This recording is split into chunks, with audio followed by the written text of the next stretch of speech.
Ainda em relação às etapas de pesquisa, é importante, né, a gente salientar que o processo, né, após análise ali que envolvem os resultados e a discussão dos resultados, a gente vai para a conclusão do trabalho.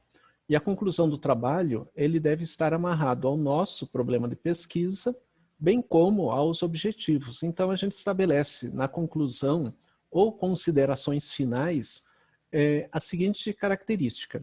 Primeiro, né, os objetivos foram atingidos ou não. Por quê?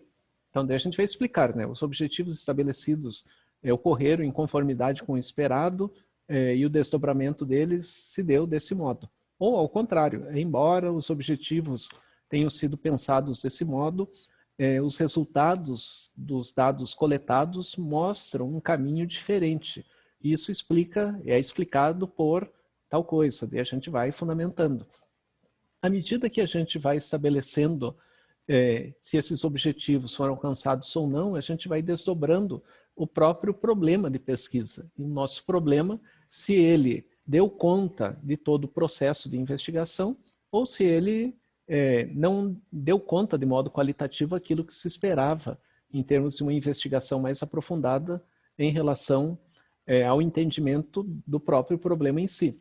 Mas isso não quer dizer que o trabalho seja insuficiente, o trabalho não tenha qualidade, pois na conclusão ou considerações finais a gente pode apresentar as limitações do trabalho. Então o trabalho teve limitações devido a isso, aquilo, aquele outro, né? Por exemplo, nas pesquisas atuais, muita gente queria fazer pesquisas coletando dados junto às pessoas. Porém, com a pandemia, esse contato direto para com as pessoas não aconteceram. E nos artigos, né, o pessoal começou a colocar, né, aparece ali, uma das limitações foi devido à pandemia, a não possibilidade de contatos diretos, né, com os entrevistados. Isso é uma explicação, né? Isso não desqualifica o trabalho. E também podem ser feitas reconsiderações, né? Então, uma forma que a gente entendia de análise inicialmente no trabalho, à medida que o trabalho foi se desdobrando, implicou em outra compreensão. Então, fazer reconsiderações não desqualifica o trabalho. Ao contrário, mostra a preocupação com a cientificidade. E ciência quer dizer explicar fenômenos da realidade com base e fundamentação. E não colocar qualquer conceito ali para fechar a minha pesquisa do jeito que eu esperava.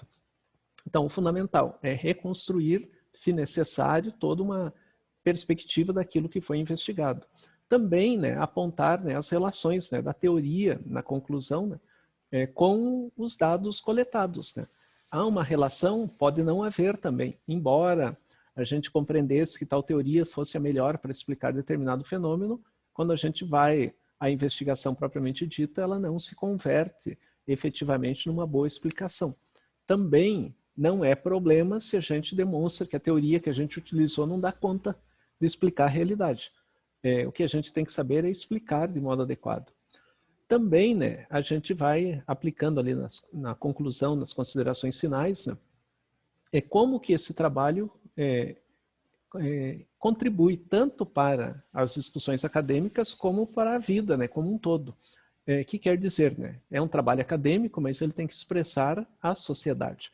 E como que essa expressão sobre a vida na sociedade auxilia cada um de nós a entendermos melhor esse mundo, né? Buscando, né, todo um processo de qualidade de vida, de ordenação, né, das relações entre as pessoas, do respeito, da dignidade, da valorização, né, dos direitos humanos, enfim. Né? E também, né, na conclusão, a gente pode apontar a continuidade dessa pesquisa ou mesmo a replicação dessa pesquisa. Então, a gente pode pôr ali na conclusão dizendo assim, essa pesquisa pode ser replicada em outro contexto, em uma outra realidade cultural, para que se tenha um melhor aprofundamento em relação aos dados obtidos. Ou pode-se, na conclusão, postar ali, né? Algumas coisas que surgiram nas discussões e nas análises dos resultados indicam a necessidade de pesquisas serem realizadas em tais assuntos, ou seja, indicar que a pesquisa pode ter continuidade em outras temáticas que não foram aprofundadas nesse momento.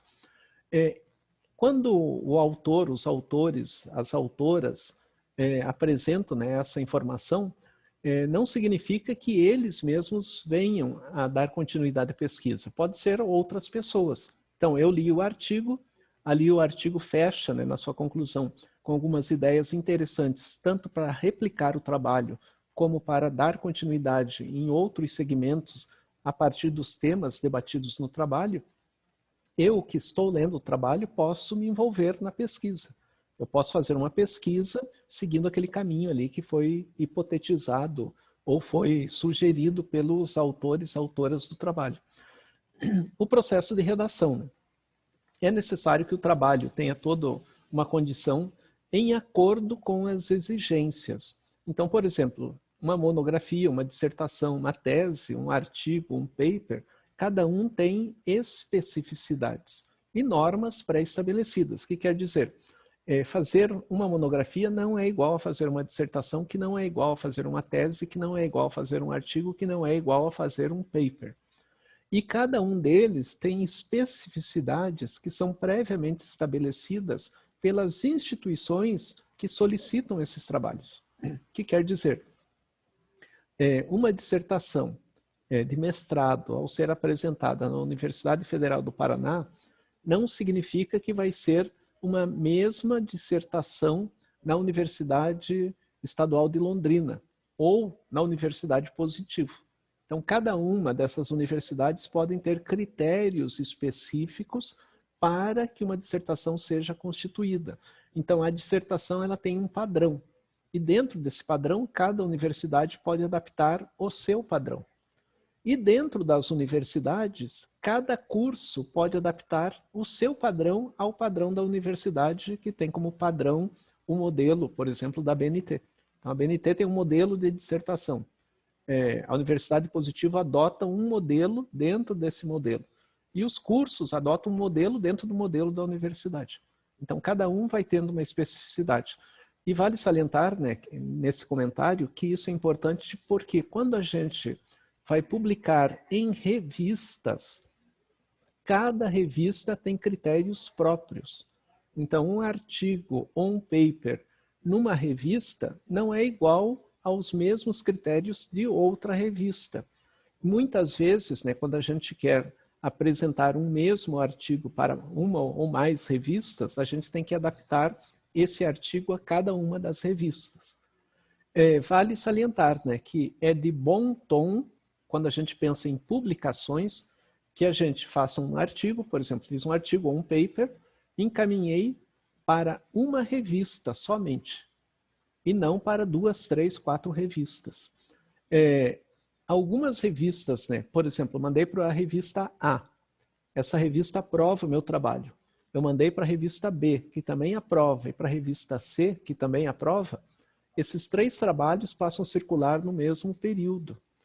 E as revistas, elas podem estabelecer critérios de que, se eu mandar para uma revista e esse trabalho for publicado em outra, que eu vou ficar 5 anos sem poder publicar nessa revista primeiro. Ou na segunda, e assim por diante, né? Então, tem revistas, as que estão no Qualis A e B, especialmente, elas querem os artigos exclusivos e não artigos que passem por mais de uma revista.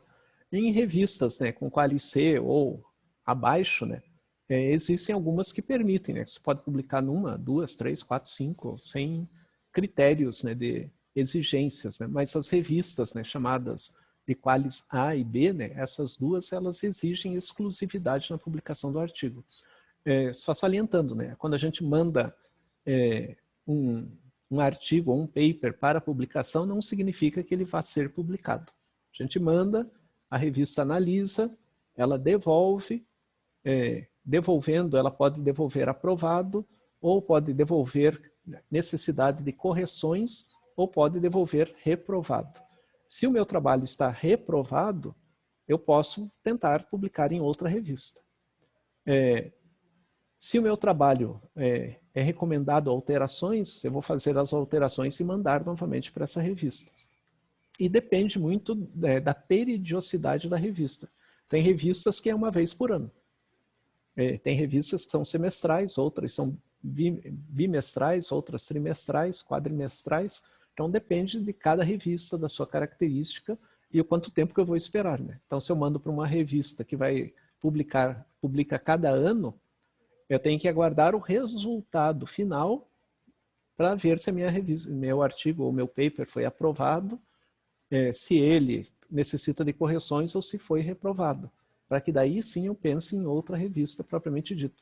O elemento central é que eu tenho que levar em conta como as revistas estabelecem os critérios para que eu possa pensar em publicação. Alguns elementos importantes, né, em termos de investigação que a gente possa vir a ter, né? Então, de acordo com a característica de cada tipo de pesquisa. Então, eu posso ter uma pesquisa experimental, uma pesquisa exploratória, uma pesquisa descritiva, uma pesquisa histórica, uma pesquisa teórica, uma pesquisa que vai se caracterizar no seu desdobramento, ou pesquisas bibliográficas, necessariamente eu tenho que ter a noção de qual tipo de pesquisa que eu quero. E à medida que eu tenha essa noção, eu vou me ordenar na investigação e no desdobramento, né? Pensando assim, uma pesquisa experimental.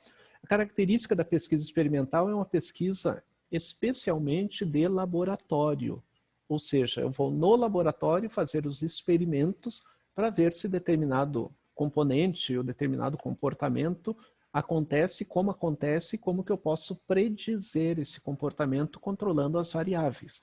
Então, por exemplo, um tema, uma pesquisa experimental seria investigar a segurança das camisinhas femininas, dos preservativos femininos. Eu teria que estar dentro de um laboratório investigando junto aos profissionais, né, que fazem esse material para que fosse avaliado, né, qual é a segurança, qual é a tranquilidade que uma mulher possa vir a ter no uso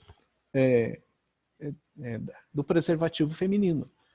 As características, incômodos, ou seja, eu tenho que ter todo um processo que demonstre características do seu uso, da sua segurança, da composição do material, da anatomia do material, né, da confortabilidade do material, né. Então isso seria uma pesquisa experimental que tem como ênfase o laboratório. Uma pesquisa exploratória.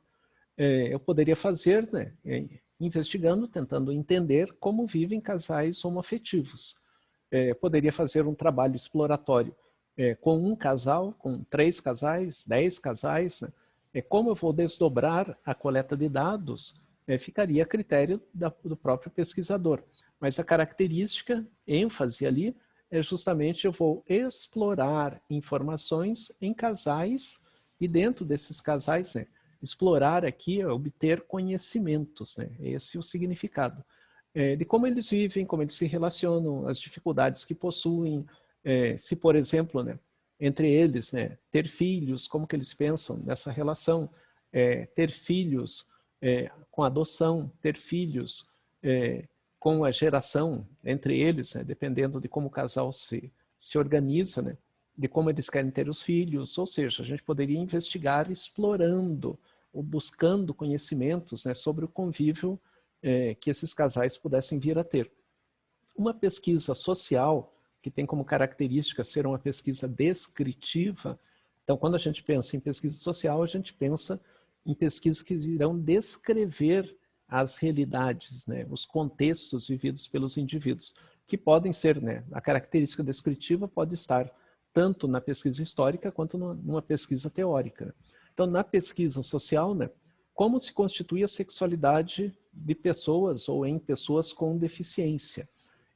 Então, eu teria que ir até as pessoas com deficiência, sejam suas famílias ou sejam elas mesmas, para que elas me expliquem, me falem, me orientem, né, quanto às questões que envolvem a sexualidade, os preconceitos, as dificuldades dos relacionamentos, a própria compreensão sobre concepção. Se eu vier a ter um filho, será que ele vai ter também problemas? Enfim, né? Uma pesquisa histórica que eu poderia estabelecer, né, como que se dava a sexualidade feminina, né, nos anos 60. Né? Então, eu poderia investigar lá nos anos 60. Para isso, né, eu poderia compor tanto de documentos, uma pesquisa documental, como também de características de entrevistas com senhoras, né, que viveram aquele período dos anos 60, a sua juventude. Né? Eu pegaria um público idoso e com esse público, né, estaria debatendo, fazendo perguntas, etc. e tal, como que as mulheres se entendiam naquele período.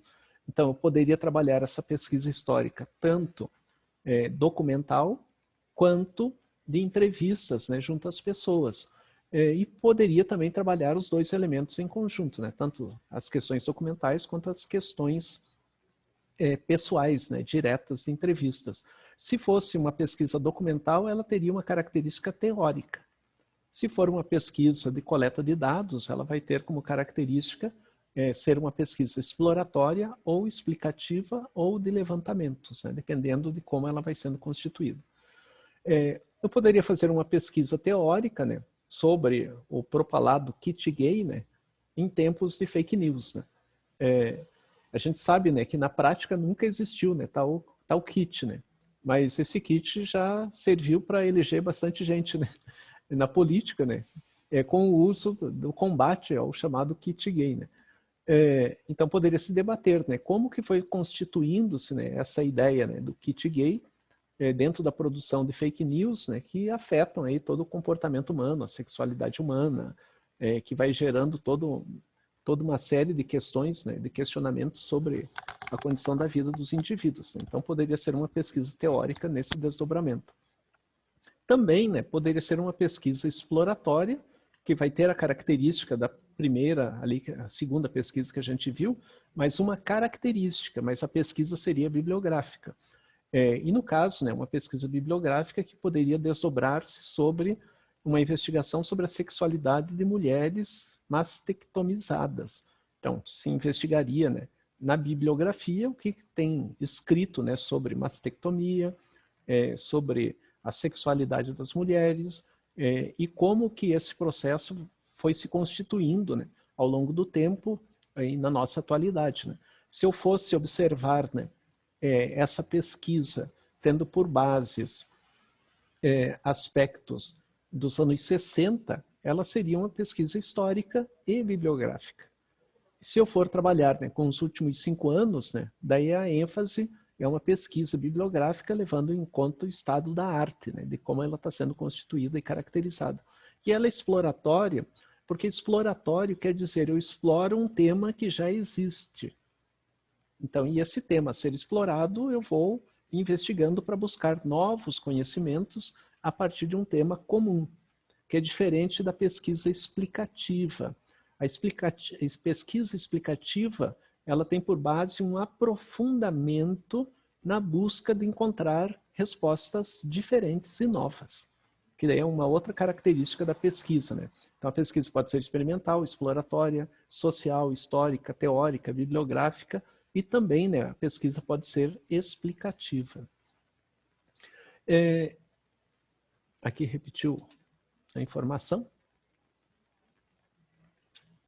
Em relação às normas que a gente está orientando para vocês são normas relacionadas à ABNT.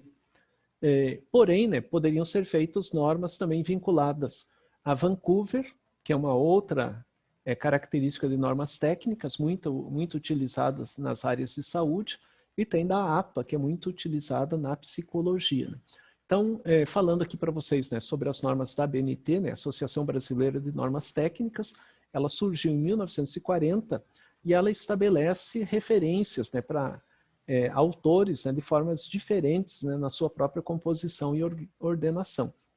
Vale salientar que regularmente essas normas são atualizadas. Então, a cada 5 anos, a cada 10 anos, a cada 15 anos, né, dependendo da base de organização das normas técnicas, elas vão se reformulando e vão se reordenando. Então, a gente não tem uma base de normas, né, que seja a mesma desde a sua definição inicial. Então, frequentemente, o pessoal está mudando. Né? Tem até uma questão comercial dentro desse processo, porque à medida que mudam-se as normas, a gente tem que adquirir toda a nova normatização para segui-la de modo adequado, né? Ou seja, gera uma situação de consumo aí dentro da sociedade. Então, só ilustrando aqui rapidamente para vocês a construção de como que se faz das normas em suas caracterizações. Então, no caso da BNT, quando a gente vai citar um autor, a gente coloca o sobrenome e o nome abreviado, né? O nome abreviado significa só a primeira letra, né? Então, se, por exemplo, né, o autor fosse Ana dos Santos, teria só o sobrenome, Santos, e A e um pontinho. O título da matéria, o título do trabalho, né, que está na revista, um subtítulo, se houver, e em negrito, em destaque, o nome da revista. Local de publicação, edição ou volume, ano de publicação da obra. Se for até 3 autores, isso vale para as revistas, vale também para os artigos. Então, segue o mesmo critério do sobrenome, o nome da revista e tal, colocando ali basicamente a mesma ideia de um autor até 3 autores. Quando é mais de 3 autores, só vai um autor. E esse autor põe o sobrenome dele, a letra ali que corresponde ao nome, e o destaque ali do título da revista, né, que vai em negrito, o restante é o mesmo. Só salientando uma coisa, né, que tem uma discussão bastante interessante na atualidade, que, por exemplo, quando a gente coloca o sobrenome e o nome do autor, então, por exemplo, Santos, vírgula, A, ponto. Eu não sei qual é o gênero a que pertence esse A. E para valorizar a produção, tanto dos homens, mas especialmente das mulheres, hoje tem um movimento, né, que eu, por exemplo, estou seguindo, né, que não segue a norma da BNT propriamente dito, né, mas eu estou seguindo, que não invalida a própria construção do trabalho e da regra, que é dar a autoria ao universo feminino, que é colocar o nome, né, das mulheres, né? Então, se o sobrenome é Santos e o primeiro nome é Ingrid, né, eu vou colocar o sobrenome em letras caixa alta e o nome ali, Ingrid dos Santos. Pois isso valoriza a produção feminina, seja em artigos, livros, etc. e tal. Bem como o nome de um autor, né? Se fosse João dos Santos, né, eu colocaria Santos em caixa alta e João para destacar, né, quem é o produtor do artigo ali, seja da revista ou mesmo de um livro. Mas eu saliento novamente, né, que de acordo com a BNT seria só a letra, o sobrenome e uma letra, ou 2, 3 que compõem um nome. Né? Mas tem esse movimento aí de valorizar quem produz, né, destacando o nome, né, principalmente se for em relação à condição de produções de mulheres, né? Porque muitas vezes a gente diz assim, que fulano, né, Marconi fez o trabalho, né? Quem é Marconi, né? A gente tende a dizer, né, o Marconi, né? Quando na verdade Marconi é a Marconi, né? É uma autora, né, e não um autor. Em relação a livros, né, é o mesmo princípio, só que o que vai ser destacado é o título em negrito. E segue a mesma ideia para um autor, né? Quando tem até 3 autores, aparece o nome dos 3, e quando tem mais do que 3, cita-se só o primeiro e coloca-se a expressão et al., que quer dizer outros autores. Nas referências, né, da APA, que foi construída, né, surgiu a partir de 1929, a APA, né, ela estabelece, deixa eu só achar aqui de novo, a APA estabelece, né, critérios diferentes aí da constituição dos trabalhos. Né? Uma das principais diferenças é que na APA o destaque ele se dá não para o nome do artigo ou nome daquilo que foi produzido, mas o destaque se dá para o volume e o número da revista, além das páginas, né, que estão na revista, que vão em itálico. O nome é abreviado também e o sobrenome não é em caixa alta. Então, se o Santos, no caso da BNT, está em caixa alta, na BNT já não está. E o primeiro nome é abreviado também. Né? E o ano de publicação que na BNT vem no final, vem ao final, no caso da APA vem anteriormente. E quando se tem mais de um autor, a gente cita todos os autores. Tem 10 autores, a gente cita os 10. Então não tem um que se destaque em relação ao outro, né? Ou seja, todos são citados na mesma condição. Na APA, em relação a livros, né, segue-se basicamente a mesma ideia, e nessa mesma ideia não tem nada em destaque, né? Não se destaca nada. Né? Só salientando, né? Quando tem mais de um autor, no caso de revistas, né? Também não se destaca nada. E aqui, né? Nos livros, né? Mantém-se a mesma ideia, a mesma lógica. A APA é um pouquinho mais complicadinho de ser feito, né? Então, quem conhece a APA sabe bem as suas características, né? E as suas dificuldades ali de construção. Vancouver, né, tem um outro estilo também de construção. Né?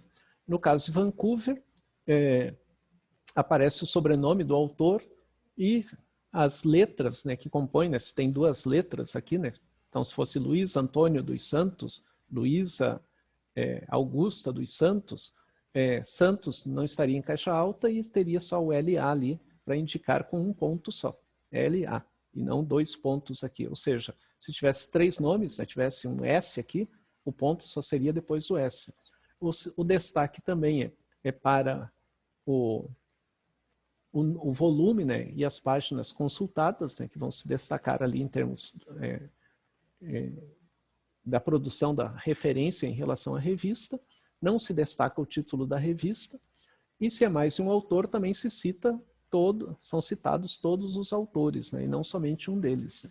E a mesma lógica se aplica ao caso de livros e casos de revistas. Então, não se tem uma especificidade em relação a um ou outro, se mantém uma estrutura bastante similar.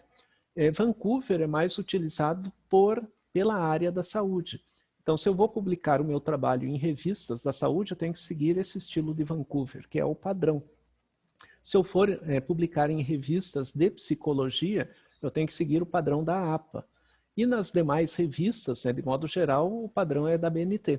Então, eu digo assim, é mais fácil a gente escrever no padrão da BNT, que poderia ser utilizado em qualquer revista, né, caso a gente tenha interesse em publicar, e depois, se a gente escolher revistas da área de saúde ou revistas da área de psicologia, a gente faz as adaptações, que são adaptações mais aí nessa estrutura de normatização técnica, de modo geral. Tipos de pesquisa, né, e como elas vão se caracterizando. E eu coloquei ali um subtítulo, né, tentando descomplicar, né? Porque inicialmente, né, a gente vê tantos tipos de pesquisas que a gente pensa e diz assim, não sei qual é o melhor caminho. Né? Talvez as dificuldades em termos de escolher um caminho sejam maiores do que de fazer a pesquisa propriamente dita. Mas para que eu possa fazer a pesquisa, eu tenho que ter a noção do tipo de pesquisa que eu quero realizar. E quanto melhor a noção, menos eu me perco pelo caminho. É como pensar num cronograma. Quanto mais eu estou organizado nesse cronograma, mais noção eu tenho para onde eu estou indo. E se tiver problemas nesse encaminhamento, eu sei como sair deles, de um modo mais específico. Então aqui, né, citando 3 níveis de pesquisas e como elas se caracterizam. Então, os 3 principais níveis de pesquisa: exploratória, descritiva e explicativa. Pensando assim na exploratória. Então, o conhecimento abordado por uma pesquisa exploratória é como eu quero entender aquilo que já acontece. Então, é exploratória, eu vou explorar um tema que já acontece. O objetivo que eu construo dentro de uma pesquisa exploratória, ele vai envolver conhecer, elaborar, aprimorar e descobrir, né? Por exemplo, nesses verbos, que é conhecer melhor um problema que já existe, elaborar hipóteses sobre algo que já acontece, aprimorar ideias que já são ideias comuns dentro de uma realidade, descobrir intuições, que quer dizer, né, eu poderia ir por esse caminho na investigação para aprofundar com qualidade a minha temática. E eu posso desdobrar em termos do método da investigação em levantamentos que podem ser levantamentos bibliográficos, como podem ser levantamentos junto às pessoas, né, entrevistando ou fazendo questionários, né, sobre a temática. Posso fazer o uso de entrevistas, né, coletando diretamente com os indivíduos os problemas relatados, ou posso fazer estudos de caso. E nesses estudos de caso, a gente tem que entender o seguinte: estudo de caso não quer dizer uma pessoa. Estudo de caso é o universo que eu quero investigar. Então, por exemplo, eu quero fazer um estudo de caso sobre a universidade positiva. É um estudo de caso. Assim como eu posso fazer o estudo de caso de uma família que é composta por 10 pessoas. Assim como eu posso fazer o estudo de caso de uma única pessoa. Então, estudo de caso é como que eu vou desdobrar um tema. Pode ser a universidade, pode ser uma família, pode ser uma pessoa, pode ser um espaço de trabalho, né? Por exemplo, como RH de uma determinada instituição lida com as questões de assédio moral e assédio sexual. Poderia ser uma pesquisa dentro de um departamento de uma instituição, e seria um estudo de caso, né? Eu tenho que definir bem a característica para definir, né, a pesquisa como estudo de caso. A pesquisa pode ser descritiva, e na descritiva, né, o que eu quero buscar é o que estou estudando. E esse o que, né, tem que me trazer elementos tais como descrição e relações daquilo que eu estou investigando. Ou seja, numa pesquisa descritiva, como o próprio nome diz, né, descrever as características de um grupo, de uma população, de um indivíduo, para poder estabelecer vínculos daquilo que eu estou querendo entender em termos de problemática de pesquisa. E esse tipo de pesquisa descritiva, ele pode ocorrer em estudos etnográficos. Estudo etnográfico significa, vou fazer estudo de uma cultura. Então, por exemplo, pessoas em situação de rua. Eu vou investigar junto a essas pessoas, a esse grupo que vai se constituindo culturalmente, e com eles vou tentar entender como que se caracterizam situações vividas no seu dia a dia. E também, né, uma pesquisa descritiva, ela pode envolver, né, levantamento de opiniões, né, mesmo que não sejam embasadas, crenças, atitudes das pessoas sobre um determinado fenômeno. Mas eu vou na comunidade. Vou, por exemplo, numa unidade básica de saúde, entrevistar os frequentadores daquela unidade, quem trabalha naquela unidade, para entender, né, como que um determinado fenômeno, que é a minha temática de investigação, acontece. A pesquisa explicativa é por que eu quero entender tal fenômeno. E a pesquisa explicativa, ela implica necessariamente em aprofundamentos, em que eu quero extrair novidades, elementos novos daquela realidade que está sendo investigada, está sendo analisada. Na pesquisa explicativa, eu quero identificar variáveis que não estão aparentes e quero explicar de um modo aprofundado, né, como que um fenômeno vai se constituindo, né, tanto sua causa quanto seu efeito, como que o fenômeno acontece. E essa pesquisa explicativa, ela pode ser experimental, em laboratórios, por exemplo, como pode ser também quase experimental, que quer dizer, não é só em laboratório, pode ser fora dos espaços do laboratório, em que eu possa entender melhor a dinâmica de como se caracteriza a realidade de indivíduos, a realidade de sujeitos, e como que a gente pode ter uma compreensão melhor dos vínculos de atuação na pesquisa, na investigação que a gente está realizando.